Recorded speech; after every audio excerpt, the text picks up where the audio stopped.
First of all, let's get something straight. Charlie Kirk, the right-wing political commentator, influencer, and figure who was shot and killed last week during one of his infamous public forums, had stances which I agree with, most notably his views on gun rights and the Second Amendment. But he also had stances which I vehemently disagreed with. Some so abhorrent, any positive emotions I had for the man are completely erased at the thought of how disgusting and morally unacceptable his comments were. Let's start with some examples. At a Turning Point USA event in 2023, Kirk said that he believed gun deaths are worth it to have a Second Amendment. Quote, "We must also be real. We must be honest with the population. Having an armed citizenry comes with a price, and that is the part of liberty. We need to be very clear that you're not going to get gun deaths to zero. It will not happen. But I think it's worth it.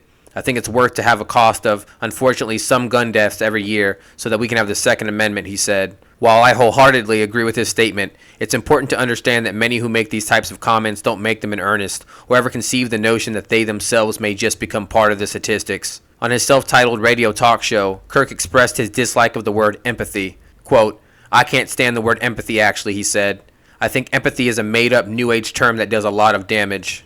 Interesting take considering the slew of his supporters complaining on social media about the lack of empathy from his political opponents. Appearing on Jubilee's internet show Surrounded, Kirk insisted black people were better in the 1940s under Jim Crow laws. While debating a college student, Kirk said, "They were actually better in the 1940s. It was bad. It was evil. But what happened?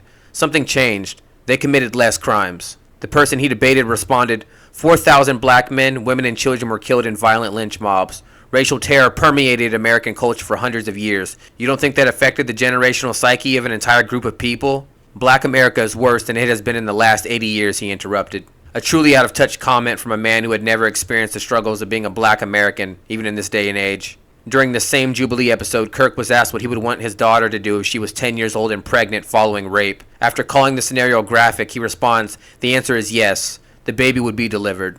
Truly one of the most vile and apprehensible views any human being can take is that of forcing a child who has already been through the life-altering suffering of being raped and impregnated to then carry out that birth. I see no problem with people who view the world this way being erased from its existence. They support the destruction of a child's life. It's only fair that the same is done to them. While I am not a proponent of abortion, there are limits, and this is most certainly one of them. At another Turning Point USA event, Kirk suggested trans people are wearing the gender equivalent of blackface. He said, "A man who calls himself trans is wearing woman face. No different than I would wear blackface trying to be a black person. It's assuming an identity that isn't yours.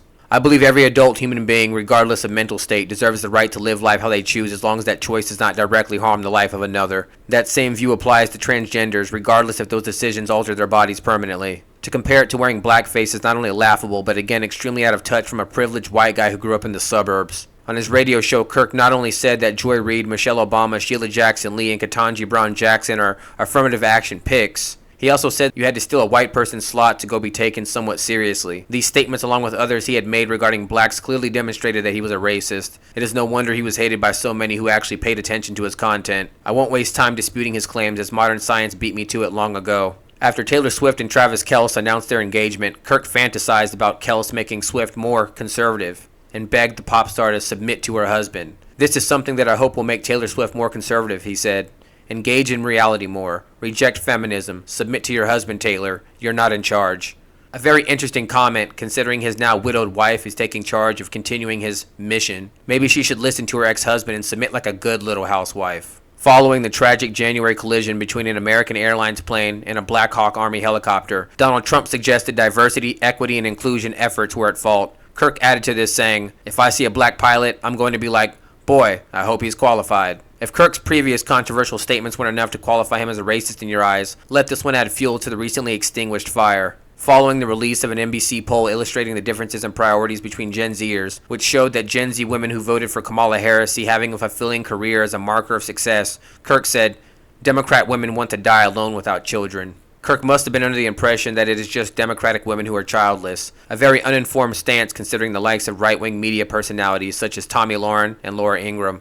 And let's be totally honest here, birth rates are falling across the globe in all demographics, for very good reasons. Kirk repeatedly spread misinformation surrounding the death of George Floyd, who experts say died from an officer applying their knee to his neck. Instead, Kirk, who is not a medical examiner and did not examine Floyd's body, said his death was caused by overdose. I'm no fan of George Floyd, and I certainly never supported him being propped up as some kind of hero for the black communities, but he clearly did not die from an overdose. He was murdered by a police officer who had a history of partaking in violence against minorities. That same ex-officer is rightly serving a 22.5-year sentence for his crimes. A light punishment if you ask me. Kirk wanted to raise the age of retirement and didn't think people should retire at all. Now, I will say that for future retirees, people under the age of 45, we should absolutely raise the retirement age. I'm going to say something very provocative. I'm not a fan of retirement. I don't think retirement is biblical, he said. You say, Charlie, I'm just going to retire and I'm just going to go golf.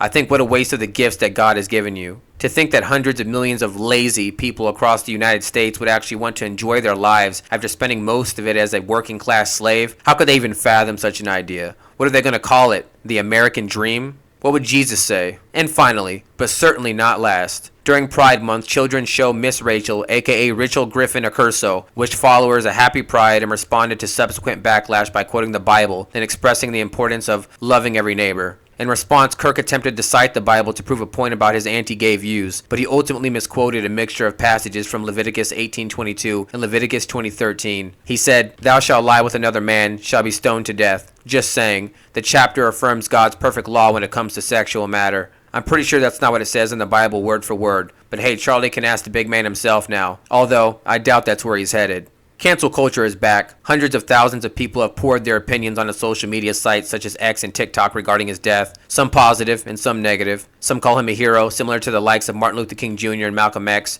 an ironic comparison given his racist ideology. Others praising his death. Some right-wing social media users are even taking things to the extreme by attempting to report the identities of those online supporting his death or simply criticizing him, to employers and writing negative reviews of businesses. Vice President J.D. Vance has even called for the same actions. I guess cancel culture is only wrong when the left does it. The Trump administration has even promised to crack down on left-leaning groups who promote violence. I'm sure they view this as quite the distraction from the recent debacle involving the Epstein files and are happy to shift the conversation. Should someone be killed for their political views? Well, I've seen this question pop up all over right-wing feeds, and have been asked by many Kirk supporters and posts myself over the past few days. The question of whether someone's life should be ended over their opinions isn't a question, it is a reality. Throughout human history, people have been killed for their views. To ask such a thing is asinine. Should Adolf Hitler have been killed for his views on genocide of entire ethnic groups? Should Muammar Gaddafi, Julius Caesar, and other dictators such as Benito Mussolini be assassinated for their views that authoritarian rule and oppression over a population was not wrong? Should serial killers such as Ted Bundy be given the death penalty because they believe it is okay to strip others of their lives for mere sport? Should child rapists and murderers like Peter Scully or Jeffrey Epstein be given the death penalty for ripping the innocents and lives away from children? The answer is yes. These people have proven to be a harm to the general population and fail to meet the ethical standards required to maintain a civil society. Although imprisonment is preferable, sometimes it's just not practical. This argument is not only a slippery slope which leads to a stance that supports a morally inept society, it is a useless argument as it is an undeniable fact that popular opinion generally leads to policies or laws being created. These laws have an impact on the lives of others, and in many cases a negative one. Those negative impacts often create disenfranchised groups. Amongst those groups will always be someone who sees violence as the only real solution, and sometimes they are right. Given that, did Charlie Kirk deserve to be assassinated? Well, in my opinion, the world would be a better place without him.